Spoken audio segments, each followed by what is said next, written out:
Jean Radvani, vous rentrez de Moscou, et ce qui nous a frappé, c'est quand même qu'on est ballotté entre les infos et les intox du gouvernement russe. Qu'est-ce qu'il en est?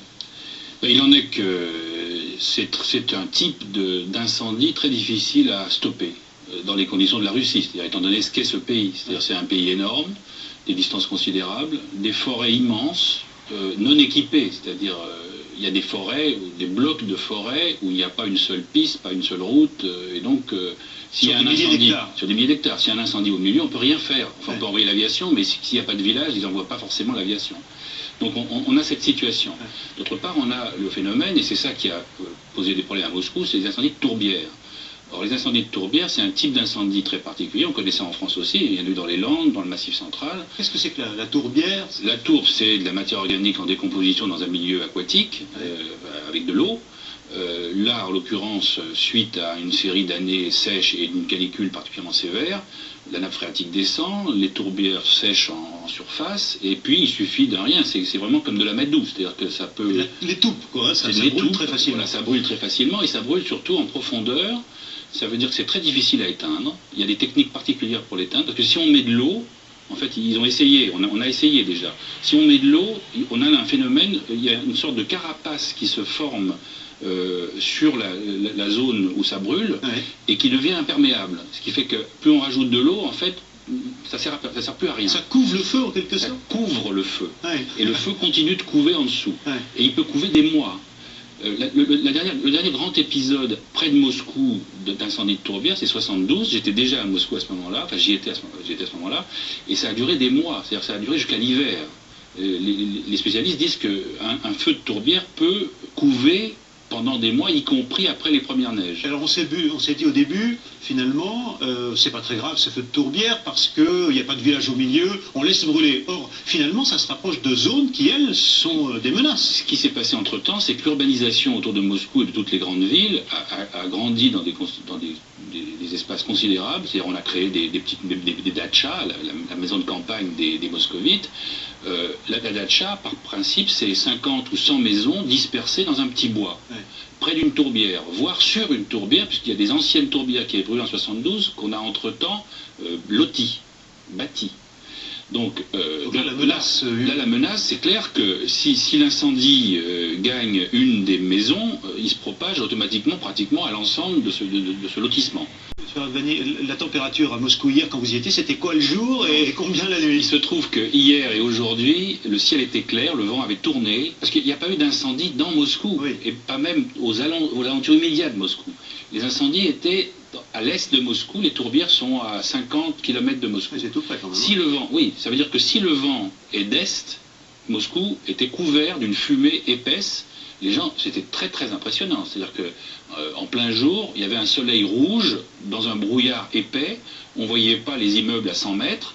Les voitures roulaient avec les phares allumés. Et ces fumées sont manifestement toxiques. C'est-à-dire qu'immédiatement, les pouvoirs ont dit évacuer tous les gens qui peuvent aller à la campagne. Non, ils n'ont pas dit personne dans les rues, parce que ça c'est pratiquement impossible. Enfin, ils n'en étaient pas là en tout cas. Ils ne l'ont pas fait. Mais par contre, évacuer les enfants, envoyer-les à la campagne, tous les gens qui n'ont rien à faire à Moscou partaient, de façon à ce qu'il y ait le moins de gens qui respirent ces fumées toxiques. Et on a atteint des records de température de l'ordre de 40 degrés du jamais vu à Moscou. Dans la capitale russe, la mortalité a donc doublé et on a commencé à parler de risque de choléra. Largage en pleine campagne dévastée par les flammes. À bord de ce bombardier d'eau, un copilote un peu spécial. Vladimir Poutine venu jouer les pompiers volants. L'image passe en boucle sur les télés russes. Deux largages successifs de 12 tonnes d'eau viendront à bout des foyers. Mission accomplie. Le coup de main aura été profitable. Les autorités ont annoncé hier que les feux de forêt avaient diminué de moitié. Un optimisme qui n'a pas suffi à calmer la colère des Russes.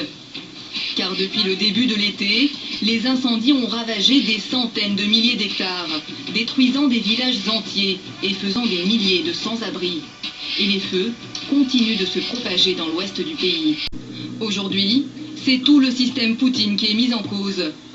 Un Vladimir Poutine qui, pour développer le pays, a tout misé sur l'exploitation des hydrocarbures au détriment de l'environnement. Ainsi, l'État s'est progressivement désinvesti des forêts, laissant cette tâche aux régions. Et les tourbières, ces étendues immenses qui entourent Moscou et contiennent de la matière combustible, ont été asséchées et laissées à l'abandon par le pouvoir. Aujourd'hui, elles propagent les incendies. Quant aux moyens pour lutter contre les incendies, ils ont été considérablement réduits sous l'ère Poutine. Le pays le plus étendu au monde compte aujourd'hui 22 000 pompiers. C'est moins que la France. Depuis le début de la catastrophe, les propositions d'aide internationale se sont multipliées. Elles ont toujours été accueillies très froidement par le pouvoir russe. Les incendies, pas de forêt, mais concernant les villages, les installations industrielles, etc., c'est le domaine du MCS, c'est-à-dire le ministère des situations d'urgence, qui est quand même une des administrations les plus fermées de Russie. C'est-à-dire une administration conçue... Non, pas du tout, mais c'est une administration conçue militairement et qui, comme l'armée, donc, est imperméable et ne souhaite pas, visiblement... Pour mettre le nez dans ses affaires. Oui, en tout cas, que des étrangers travaillent en contact avec le MCS. Je pense que c'est ça la question. Mais une chose importante qu'il faut dire, c'est que il y a eu un nouveau code des forêts qui a été mis en activité en 2007. Ouais. Ce code des forêts a supprimé le service fédéral de protection des forêts. Il a confié sa gestion, y compris celle des incendies, aux régions. Or, ça c'est une décision redoutable. Parce que les régions sont certainement le niveau le plus corrompu actuellement en Russie. Et qu'est-ce qui se passe? Par exemple, je lisais dans un hebdomadaire dans l'avion, les services, certains, on accusait, la presse accusait certains services régionaux des incendies et des forêts, non pas d'avoir acheté des camions et des pompes, etc., mais d'avoir acheté des voitures de luxe. Avec leur argent, avec l'argent du budget de l'État destiné justement au service des pompiers. Ah oui. Donc voilà. Pourquoi? Parce que c'est le directeur ou un tel fonctionnaire régional qui s'en met plein les poches au passage en prélevant sur l'argent qui est destiné à protéger les forêts. Et comment se fait-il que ce binôme qui se veut efficace, Poutine-Medvedev, n'ait pas mis le doigt sur ces éléments, ces faits de corruption? Il y a 2 jours, ils ont mis le doigt sur un élément qui est assez intéressant. C'est Medvedev qui l'a fait, c'est le président.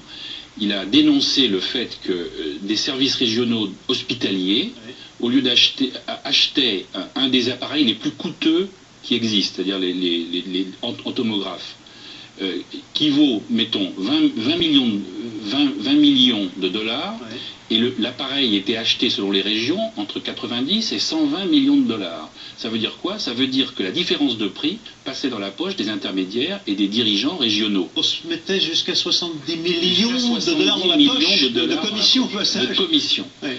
Et c'est ça qui... Alors, le président a demandé à ce que des mesures sévères soient prises contre ces gens. Ouais. On voit le niveau... On voit ce que signifie le mot corruption en Russie. Hein. Absolument. Ouais. Et je pense que c'est aussi que Vladimir Poutine lui a vraiment tout parié sur une croissance sans limite fondée sur la rente pétrolière et sur les matières premières. Donc tout ce qui est l'idée de prévention, d'organisation un peu de la société, lui était presque inconnu. Ce n'est pas son problème. Il pariait sur une croissance qui permette de résoudre les choses. Ça veut dire que l'environnement est le parent pauvre de la politique russe. Le ministère de l'Environnement avait disparu. Effectivement, Medvedev, là-dessus, avait une position différente de Poutine. Donc c'est cette idée que l'essentiel, c'est la production pour Poutine. Medvedev, lui, est un peu différent là-dessus. La richesse économique avant tout. Bon, là-dedans, à partir du moment où l'environnement, c'est de la prévention c'est coûteux, ça rapporte rien, a priori. Là, il voit que ça rapporte, mais on ne s'y intéresse pas. Il y a une attitude, je crois que c'est un des éléments qu'il faut signaler, il y a une attitude par rapport à la forêt, par rapport à l'environnement des Russes, de la population, je ne parle pas des autorités, qu'on a du mal à concevoir. Il y a encore des gens... Ils sont amoureux, ils connaissent la forêt, ils vont chercher des baies, ils vont chercher des champignons, etc.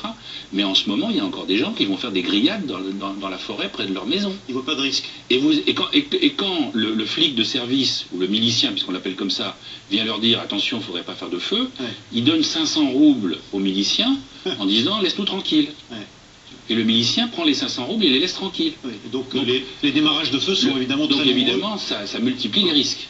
Donc premier risque, un éventuel feu, mais pour l'instant ça ne s'est pas produit, on l'a compris, dans une centrale nucléaire russe. Deuxième risque, alors là, celui-là, vous le dites, il est là en ce moment, c'est que ça a brûlé dans des zones où il y avait finalement de la radioactivité dans les kilomètres autour de Tchernobyl. Et là, alors, les cendres, elles, sont dangereuses pour nous. Alors, oui, bien sûr, parce que là, la radioactivité est restée très proche de la surface, dans les zones forestières, touchés par Tchernobyl. Or, ces zones, elles sont extrêmement étendues. Tchernobyl, c'était il y a 25 ans. Aujourd'hui, il y a encore de la poussière radioactive sur le sol autour de Tchernobyl. C'est pas de la poussière, c'est incorporé au bois, c'est incorporé aux plantes, c'est un peu dans la terre, c'est dans tout l'environnement que vous retrouvez du césium-137, qui a une durée de vie de demi-vie de 30 ans, il y a du strontium-90, il y a du plutonium, enfin bon, un ensemble de radioéléments à vie plutôt longue, et qui sont présents dans cet environnement. Et donc la chaleur va évidemment la mettre en l'air, cette radioactivité. Et va permettre de la déplacer et de la mettre près ou beaucoup plus loin. On constate que cette radioactivité résiduelle de Tchernobyl continue à se déplacer à travers soit, vous dites, des nuages de temps en temps, soit les animaux, puisqu'on parlait des sangliers en Allemagne qui sont eux-mêmes radioactifs. Alors, si les sangliers en Allemagne sont radioactifs, si on le sait, c'est parce qu'on fait des contrôles en Allemagne, ce qui n'est pas le cas de tous les pays, en particulier en France. Ah, on ne contrôle pas les sangliers en France? Non, pas systématiquement.